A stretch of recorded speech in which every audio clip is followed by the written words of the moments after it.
First off, I got fired from every job I ever had. I was only 24 and I was a kid doing everything by the seat of my pants. I went bankrupt, so I had no debt.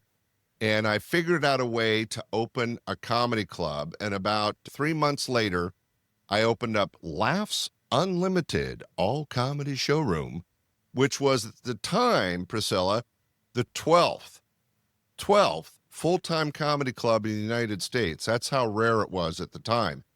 And I went back down to LA and hooked up with Dave Coulier, who introduced me to Bob Saget, who introduced me to Gary Shandling, who introduced me to Jerry Seinfeld, who introduced me to Harry Anderson. Once you got in that world, you started meeting all these entertainers that you have to remember, Priscilla, they weren't famous at the time. They were young and still trying to make their way. Sometimes it's just luck and timing. If you're ready and when the opportunity comes, grabbing that opportunity and making it work for your career and your future.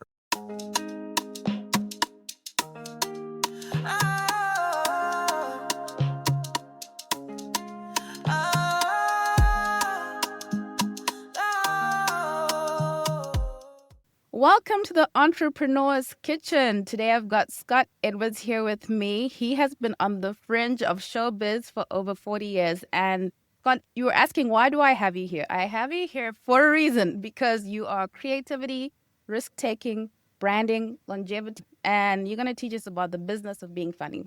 You know why she's saying that, ladies and gentlemen, is because she has had such incredible, rich, famous marketing gurus.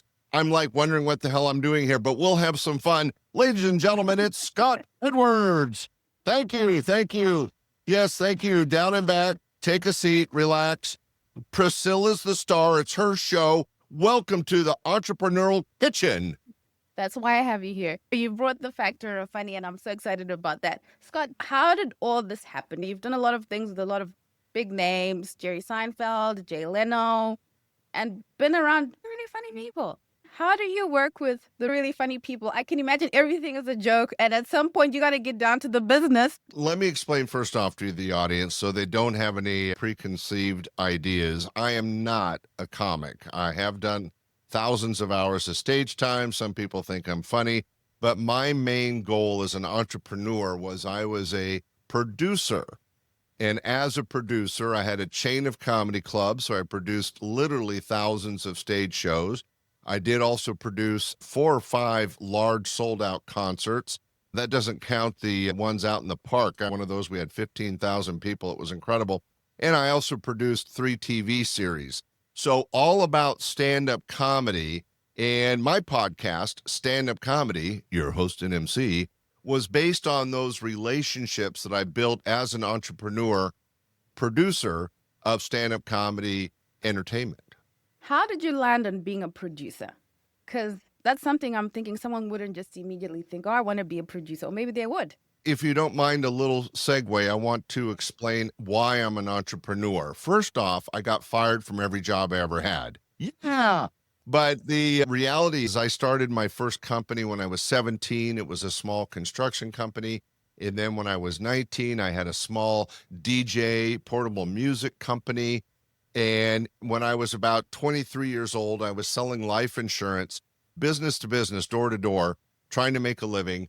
And when you're 24, you have no interest in life insurance. So I wasn't really happy. I was successful and good at it, but I didn't enjoy it. And my father, who had a great sense of humor, I was down in LA with my then girlfriend, soon to be wife, soon to be ex-wife. And we visited this satellite comedy club called the Comedy Store, but this was a small one in Westwood, just next to UCLA University. And I go in, and stand-up comedy was not a mainstream entertainment at the time. There was very few clubs in the country. And I saw Sandra Bernhard, George Wallace, and I saw and met Dave Coulier. You guys all know Dave Coulier from Full House and Fuller House and America's Funniest Videos. He's done all kinds of stuff, cartoon voices. Dave is a very successful entertainer. But I met him, and I had such a good time that I'd already started a couple other small businesses. So on my road trip back to Sacramento, this was down in LA, in my mind, I quit, and then I ended up doing this, Priscilla. I quit my job. I went bankrupt, so I had no debt.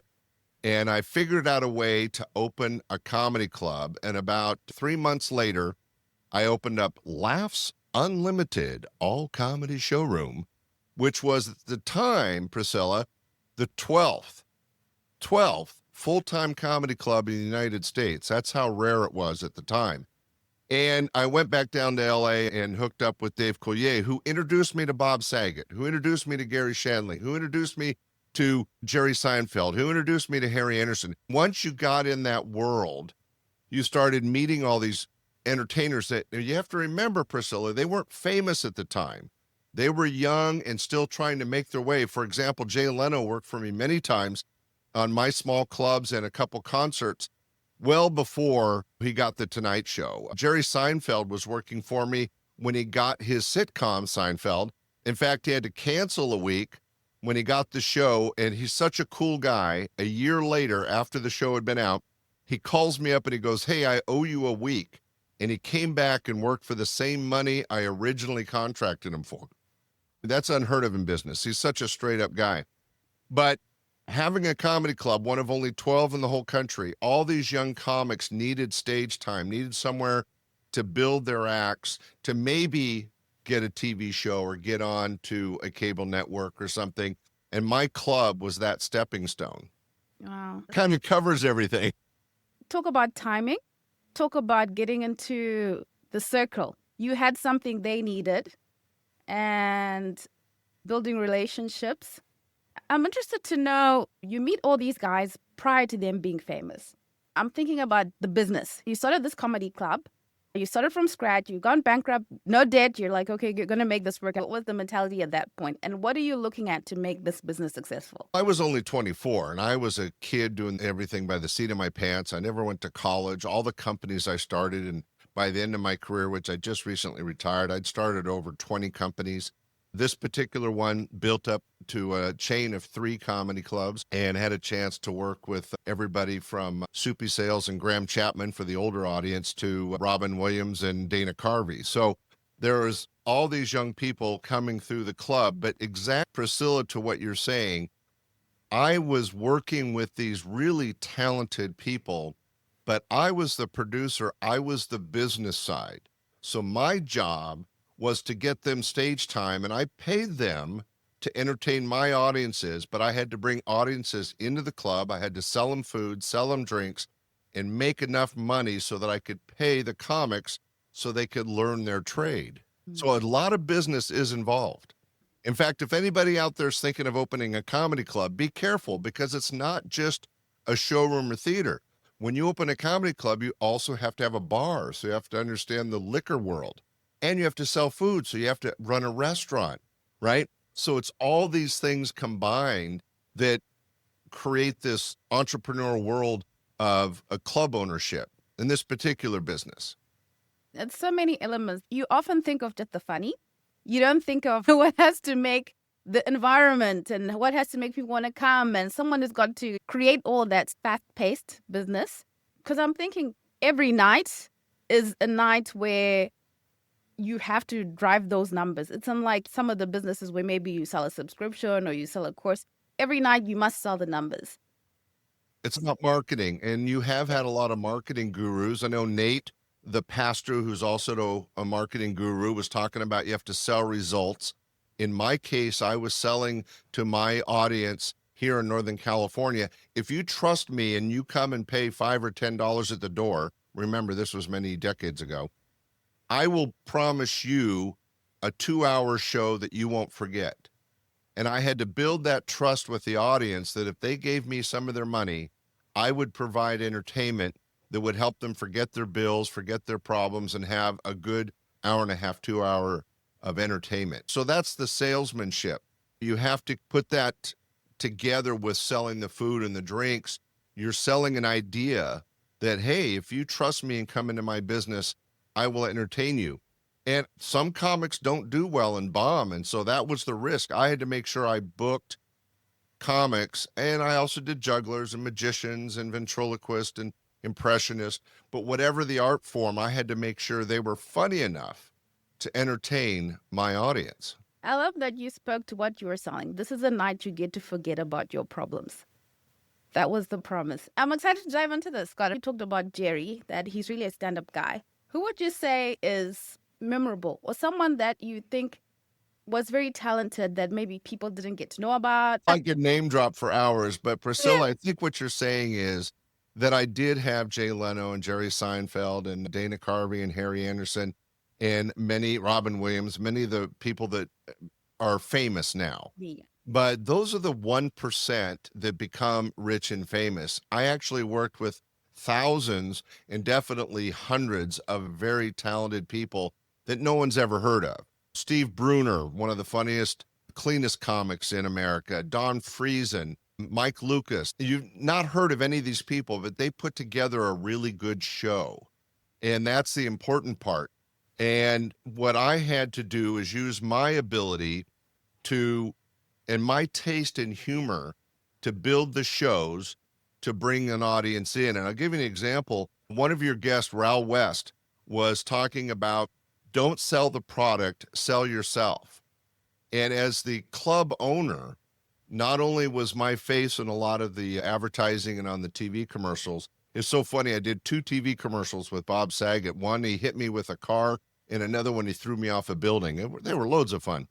But she said, don't sell the product, sell yourself. And so I always worked the door. So I greeted the customers they came in. And more importantly, Priscilla, I was the MC. So before they saw these famous and not so famous comics, they saw me on stage each and every night. And so there was that connection with my customers and my audience where they built up a trust in me that I was going to bring them quality entertainment. I'm interested, Scott, that, like you said, you've worked with the people whose careers just took off and then people whose careers didn't take off. For the person who they want to be an entertainer, entrepreneur, what would you say? I think talent-wise, as you just pointed out, they were equally as talented or even more talented. What was the thing that sort of made someone shoot up? Well, a lot like life, sometimes it's just luck and timing. When I opened my comedy club, it was literally months, maybe a year before the huge explosion of stand-up comedy. We went from 12 clubs in the country in 1980 to literally over 1,000 clubs in the country by 1985. So comedy entertainment really took off, and I was able to ride that wave. So timing is important. For comics, sometimes it's just the flip of a coin. For example, I was working a young, talented comic, musician, impressionist, and his name's Dana Carvey. Most people know him as the church lady from Saturday Night Live, and he had 2 movies.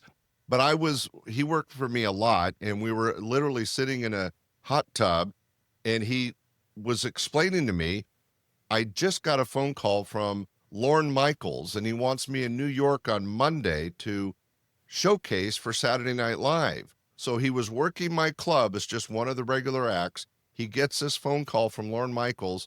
That Monday, he goes to New York. He gets the job on Saturday Night Live. He ends up on Saturday Night Live for, I think, 3 seasons. He did Hans and Franz. He did the church lady. He did a lot of great characters. He did a Bush impression. Very successful on Saturday Night Live. And that led to other TV specials. And he actually had a couple movies he starred in.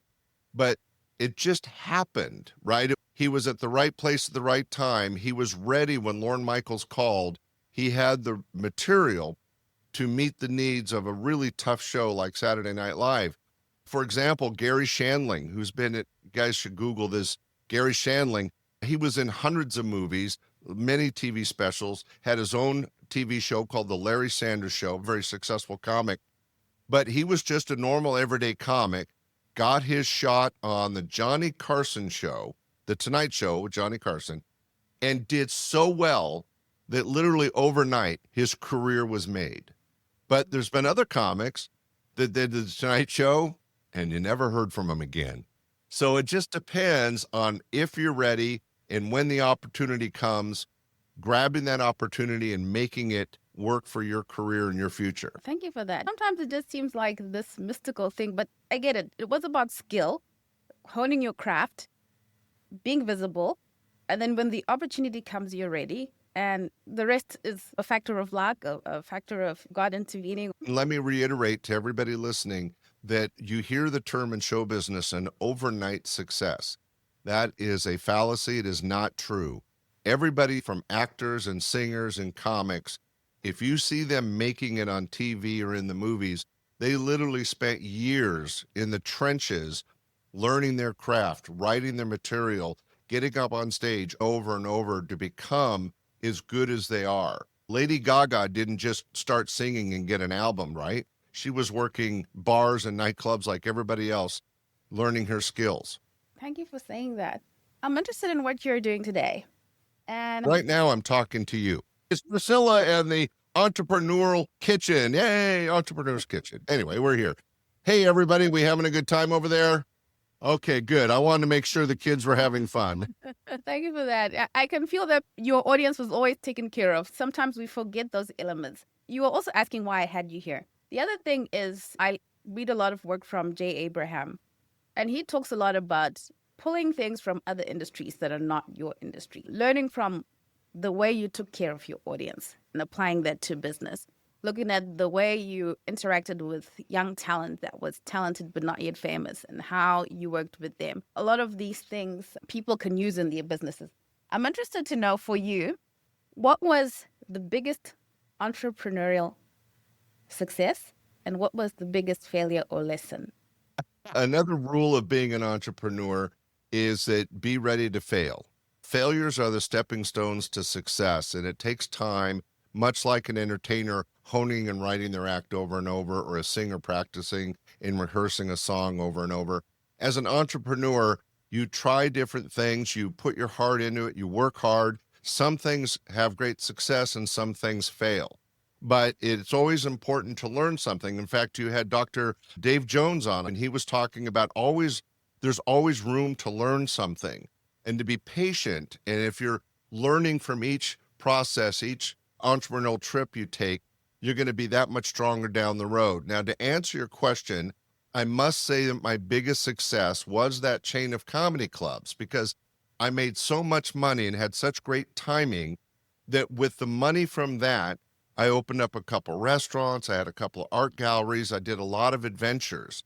But one of my biggest failures is I owned a submarine.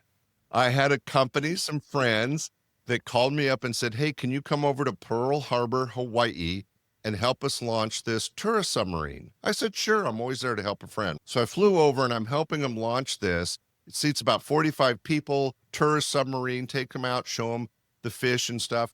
And I said, I got to have one of these. And so they built me a submarine. I launched it in Monterey, California. People could see the pelagic fish and the kelp forest and the sea otters and the sea lions. It was an amazing experience. I got to drive the boat, not with anybody on it. You have to be licensed for that. But I owned a submarine. Now, here's the interesting part. I put it in Monterey, a cold water environment. Now, I should say there's about 6 of these submarines around the world, but they're always in warm water. I put mine in cold water, and here's the bad part. In a cold water environment, you have a thing called algae bloom that would block the windows so that people couldn't see the fish and the sea otters. And so we had to pay a scuba diver to go with the submarine and keep the windows clean, right? It's crazy. Long story short, Priscilla, I lost my butt. It was a huge financial disaster. I went bankrupt off it. One of the 2 times I went bankrupt, lost lots and lots of money. The bad news is I lost lots and lots of money. The good news is I had a great time, had lots of fun, and I learned something from that experiment. It does sound like a lot of fun. I'll say It that. really, Yeah. I wouldn't have known about the cold water and the hot water. why would you? The thing is that, like, whenever you're going to go start a business, do your research. And I always do research into my various businesses. But in this case, I failed to look into the water environment. I was just so excited. I knew the tourist submarine would work. I knew there were tourists that wanted to go on it. It was successful in Monterey in the sense that people wanted to go on it, but the cost overrode the success. But it was always important to research and get experience from people already doing the job or business you want to go into. And people are very proud of what they do. When I opened my first small construction company, it was a striping company. I was 17 years old. I knew nothing. So I looked up in the yellow pages, for those before the computer, that's how you found things. The largest striping contractor in Sacramento, Northern California. And I went and I introduced myself to the owner, and he knew I was no threat. He told me where to get the paint, where to get the equipment, how much to charge, and he told me all the good things and the bad things about being in that business. And I took that, I borrowed his knowledge, and I went and opened my own company. There's no reason to recreate the wheel, right, Priscilla? Very important. Tell me, how do you build a brand around something like laughter? Because I think a lot of people have got services, things that are intangible, and they're struggling really to carve out that space in the client's mind. I will tell everybody listening to your podcast, Priscilla, that it is a lot easier today because there's things like the internet and social media where you can build a community, build a following, and educate people without them actually spending any money. However, back in 1980, yes, I'm old, when I opened my comedy club the very first time, remember, there weren't any other comedy clubs in Northern California. So I was doing a brand new, almost experimental entertainment. How did I convince people to come and spend money? In those days, you could do TV commercials and radio commercials. They don't have much power these days, but back then they were very powerful marketing tools. However, they were very expensive. So I went old school. I would have posters in the windows of my club saying these entertainers are coming and they've been on this TV show and why they're funny and you need to come see them. And then I would do flyers and I would walk around and put them in gas stations and at the bank and at retail stores that people could pick up and read about the shows. And then, of course, seeing people, I always carried some free tickets or 2-for-1 tickets, and I always invited people, hey, you ever heard of stand-up comedy? No, I've heard of Soupy Sales or somebody on TV, but I've never seen it. And I go, come check it out. It's really cool. So I became part of that branding. As I mentioned earlier, you want to sell yourself, and went out to the public and said, I've got this new entertainment format. You need to come check it out. Now, later on in my life, I ended up owning a travel agency, a medium-sized insurance agency. I told you about the submarine. I had a beach shack in Hawaii for 5 years. All these different adventures, you had to find the best way to market them and connect with people. You have to connect with your future customers and engage them in wanting to participate in what you're offering. So whether I was selling comedy or cocktails or insurance, you still have to reach the people and then meet their needs. So in comedy, it was, hey, we need some entertainment and forget our problems. In insurance, you're selling them something to give them peace of mind and help them sleep at night by solving their problems with insurance. Does that make sense, kind of, Priscilla? Yeah, it makes sense, Scott, for you, because I get the sense that, yes, you were a very good marketer and you were someone who was looking for adventure. You were not afraid to take a few risks. You're not afraid to lose it all and start again and have a smile on your face and laughter still after that. What do you think, looking back, was the thing that you would say, if you have this one thing that cuts through all the different businesses and the way you've navigated through setbacks and successes and everything in between? I touched on it a little bit, Priscilla. I think with any entrepreneur, much all your various guests, it's so important to connect with people. And I think one of the things we're losing in this day and age, and I'm sorry, that's an old person's point of view, is that everyone's got their face in a phone. Everyone's texting and everyone's maybe doing a cell phone call. But to be honest, if you really want to connect with people, you have to not be afraid to meet them and then ask them the right questions and then shut up and listen. Listen to their needs, their problems, or what they're trying to about them. And then you use that information to solve their problems. So with construction, it was, hey, we needed lines in our parking lot. What are you going to do to help us? With the comedy, it was, hey, we need a break from our life. What can you do to give us an hour and a half, 2 hours of free time in our brains? When it was insurance or travel sales, hey, what are you trying to achieve? How much money do you have? How can I help you take care of your needs? And I think that it comes down to answer your question, Priscilla, communicating and connecting with people, right? You have to really engage, kind of like we are. One of the things I love about being a podcaster is that you're putting out information, you're putting out content that people from here to Australia, to Russia, to Africa get a chance to hear and may catch them, may engage with them. Priscilla, you're having lots of success because it's a wonderful podcast. Yay! That's enough of that. But anyway, my point is that it's because you're connecting with your listeners. Very important. Sometimes we forget in this digital age, and I like you talked about this was pre-internet, the way you were marketing, but I'm telling you that would work today where everyone is rushing to the internet. It would be nice to be given a flyer and some free tickets somewhere. It would be so different that the impression you would make with the person. It's interesting you say that, Priscilla, because I talk to young entrepreneurs and they're all wanting to learn coding and they want to take a class on how best to reach people through the internet. And I go, okay, there's a place for that. And a lot of that is free marketing, and I'm a big fan of it and I use it myself. But if you really want to connect, go old school, right? Talk to people face to face, maybe pass out some flyers. I talked to somebody who wanted to open up a bookstore the other day. And I said, first off, go talk to other bookstore owners, find out the good things and the bad things, and then what books sell. And then once you open your bookstore, make sure you find that audience that reads those books and make sure they know about you. And back in my day, it was through the yellow pages or maybe a classified ad in the newspaper, a display ad in the newspaper. But nobody looks at a newspaper anymore and nobody has yellow pages anymore. So that's where the internet and social media come in. That doesn't mean you have to pass over things like flyers and going out and meeting with people. Another example is when I had the travel agency, I would get small groups of people together and do a little seminar. Now, these days, webinars are a big thing. But back in the 80s and 90s, if you got 10 or 20 people in a room and you got 15, 20 minutes at a time to talk about travel or talk about artwork or whatever I was dealing with at the time, and in finding out what was important to them and sharing your knowledge with them builds up your resume, right? I look like I know what I'm talking about.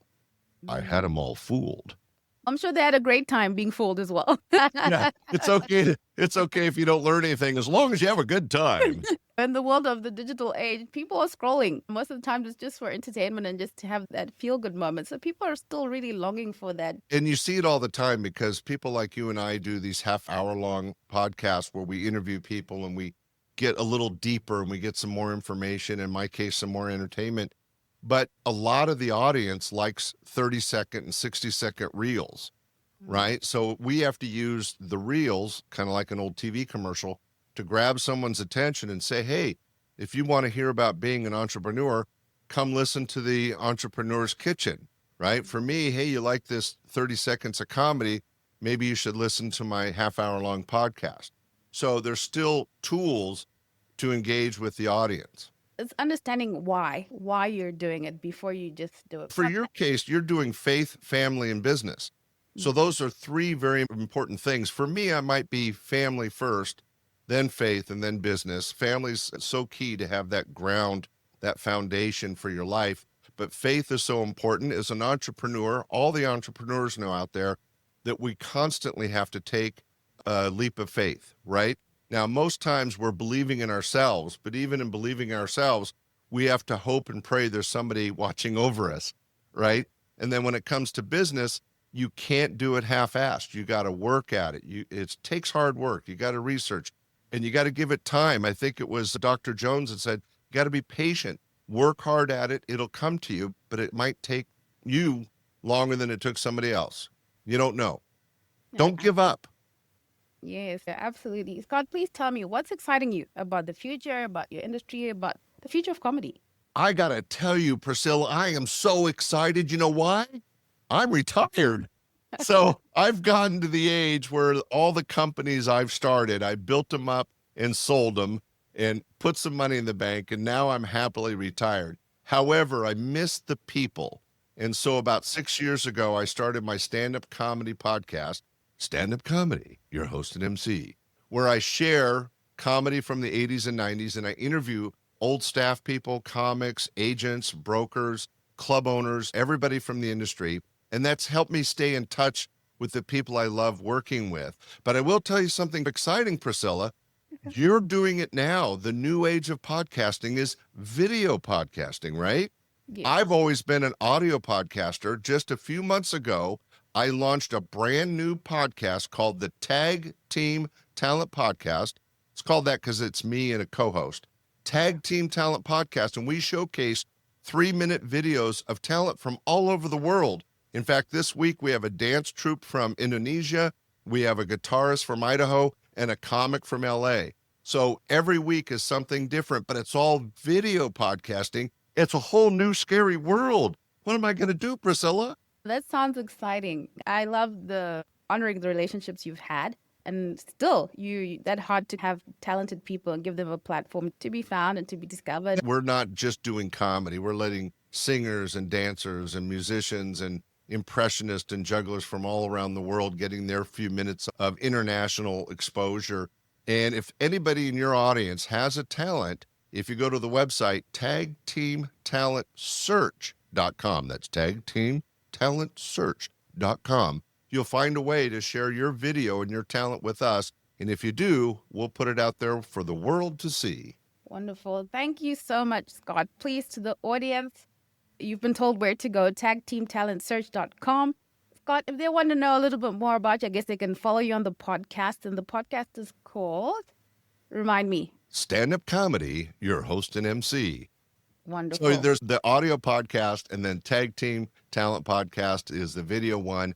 And then if you want it all, there is a podcast network. I don't know if you've joined a network yet, but I formed a comedy podcast network that presents about 15 different podcasts by comics. There's comedy blogs by different entertainers. There's some videos. There's an online comedy course, some great pictures. And that's the Stand-Up Comedy Podcast Network, Stand-Up Comedy Podcast Network.com.